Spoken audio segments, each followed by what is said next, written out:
It was a quiet evening when an elderly woman named Miss Grace made her way toward a small but charming cafe in the heart of her community. Over the years, this place had become her favorite spot, a refuge where she had shared countless moments with loved ones and occasionally enjoyed peaceful solitude. Tonight, she was looking forward to celebrating her 70th birthday there, expecting the usual warmth and smiles from the staff who had come to know her well. As she approached the entrance, the familiar sounds of clinking dishes and soft chatter welcomed her. Grace felt a wave of nostalgia, remembering all the joyful meals she'd shared there. She stepped inside, scanning the room for a table, but her attention was quickly drawn to a new face. A young man, the cafe's latest hire, was standing behind the counter, looking irritated and lost in his thoughts. Unfazed by his demeanor, Miss Grace approached him with her signature smile. "Good evening," she said kindly. "I believe I have a reservation under Grace?" The young man glanced up from his notepad, his expression cold and disinterested. He didn't bother to hide his annoyance. "There are no tables available," he said curtly, barely looking at her. Surprised, Grace hesitated. "I confirmed my reservation yesterday," she replied gently. "Perhaps there's been some mistake?" With a dismissive sigh, the waiter replied, "I said there's no space. Maybe you should try somewhere else." Grace felt a knot form in her chest. This cafe had always been a place of welcome, a haven for her, but now she felt something different, an air of disrespect. She was no stranger to prejudice, having faced it throughout her life, but she hadn't expected it here, not on her special day. "Are you certain?" she asked again, trying to keep her voice steady. "I've been a regular customer for years. Surely there must be a table for me." The young man crossed his arms, his expression turning more smug. "I don't care how often you come here. There's no room for people like you." The sting of his words was undeniable. They hit her like a cold gust of wind. Grace stood there, processing the insult. She had been through enough in her life to recognize what this was: blatant discrimination. She had always been treated with respect at this cafe, but this new employee clearly saw her differently. He saw her age, her modest clothes, and perhaps even her skin color, and decided she didn't belong. For a moment, Grace considered leaving quietly, but something inside her wouldn't allow it. She had spent her whole life fighting against injustice, and she wasn't about to start backing down now. Taking a deep breath, she straightened her back and met the waiter's gaze. "Do you know who I am?" she asked calmly. The waiter chuckled, his eyes scanning her appearance with disdain. "I don't care who you are. You don't belong here." Grace stood still, the fire of determination beginning to rise within her. But just as she was about to respond, something unexpected happened. The other patrons in the cafe, who had been quietly observing the exchange, started whispering among themselves. Some began pulling out their phones, recording the interaction. What had started as a private insult was quickly becoming a public spectacle. Meanwhile, Grace's son, Marcus, the cafe's owner, had been alerted to the growing situation. A customer who witnessed the incident sent him a video, and within minutes, he was rushing to the cafe. He couldn't believe what he was seeing. His mother, the woman who had supported him through every challenge, was being humiliated in the very place he had built with her help. When Marcus arrived, the atmosphere was tense. Grace stood tall, but the hurt in her eyes was evident. The young waiter was now beginning to realize that his actions had not gone unnoticed. The murmurs of the other diners were growing louder, and the presence of phones recording the scene added to his discomfort. Without hesitation, Marcus walked up to his mother and placed a hand on her shoulder. "What's going on here?" he asked, his voice steady but filled with anger.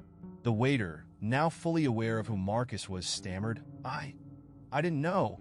"You didn't know this was my mother?" Marcus interrupted, his voice sharp. "You didn't know, but that doesn't excuse the way you treated her, or anyone, for that matter." The room fell silent as Marcus turned to the rest of the cafe. This cafe was built on the idea that everyone is welcome here, no matter who they are. If anyone, staff or customer, thinks otherwise, they have no place here. The young waiter paled, knowing what was coming next. "You're fired," Marcus said coldly. "Leave now." The waiter didn't argue. He grabbed his things and quickly left, his face pale with the realization that his actions had cost him his job. As he exited the cafe, the diners began to clap, some in support of Grace, others in relief that justice had been served. But for Grace, the moment wasn't over. She turned to her son, her voice steady but filled with resolve. "This isn't just about me, Marcus. It's about making sure this doesn't happen to anyone else. We have to do more than fire one person." Marcus nodded, understanding what she meant. "You're right, Mom. We'll do better. I'll make sure of it." In the following days, Marcus implemented a new set of policies at the cafe. Staff training on inclusivity, stronger hiring practices, and an open forum for customers to voice concerns. Word spread quickly about what had happened, and soon the cafe became a symbol of resilience in the face of discrimination. Local media picked up the story, and it sparked conversations about how communities can address social injustice on a local level. For Grace, her birthday celebration turned into something far more meaningful.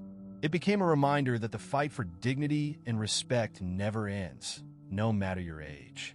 As she sat down with her son at a newly set table, surrounded by familiar faces and supportive smiles, she realized that her quiet corner cafe had become a beacon of hope for many. The world outside might still be filled with prejudice and injustice, but within those four walls, change had begun, and it all started with a woman who refused to back down.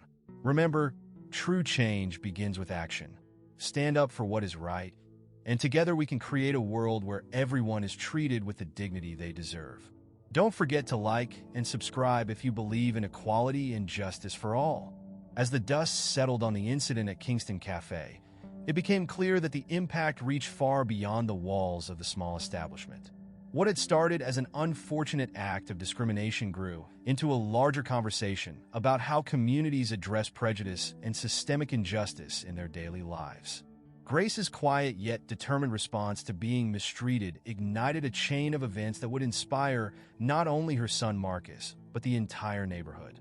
The cafe's transformation, led by Marcus, became a model for change. Regular patrons praised the efforts made to ensure everyone felt welcome, and the cafe introduced training programs on tolerance and diversity for its staff. Social media was abuzz with stories about how the cafe, once the site of an ugly incident, had become a place of inclusion and respect. It wasn't just about correcting a wrong, but about creating a space where those wrongs could not easily be repeated. Grace, who had once felt weary from years of fighting injustice, realized that her battle had not been in vain. The incident reaffirmed the need to stand up for what is right, no matter the circumstances.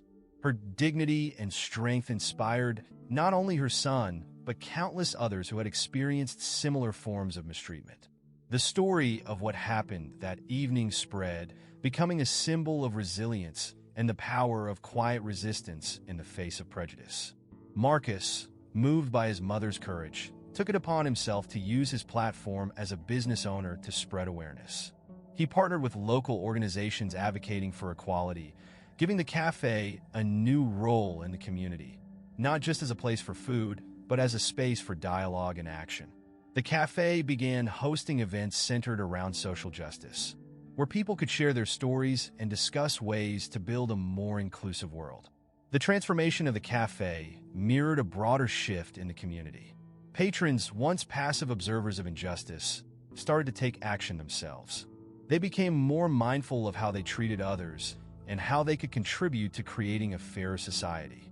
Conversations that once seemed difficult were now being held openly, and there was a renewed sense of unity among those who had once stayed silent. Grace's 70th birthday became a turning point, not just for her and her family, but for many others who had experienced discrimination in their lives. What began as a humiliating encounter ended with empowerment, as Grace reminded the world that one voice, when used with purpose, can bring about real change. The moral of this story is that standing up for one's dignity and confronting injustice, no matter how tired or worn down by life struggles, is always worth the fight. Grace teaches us that even in moments when we feel small or overlooked, our voice matters. Prejudice and discrimination thrive in silence, but when confronted, they begin to wither. Additionally, This story emphasizes the ripple effect of individual actions. Grace's decision to stand her ground didn't just affect her. It set off a chain of events that changed a business, a community, and even ignited a larger conversation about justice. It reminds us that courage, even when displayed by a single person, can inspire others to join in the fight against inequality. Finally, the story highlights the importance of allyship. Marcus, upon realizing the injustice his mother faced, didn't hesitate to act, ensuring that the situation was rectified and that the cafe could serve as an example of how to confront bias head-on. It shows that when those in positions of influence or power stand up against discrimination, real change can happen. The lesson here is simple. In the face of injustice, speak up. It may not only change your life, but the lives of many others around you.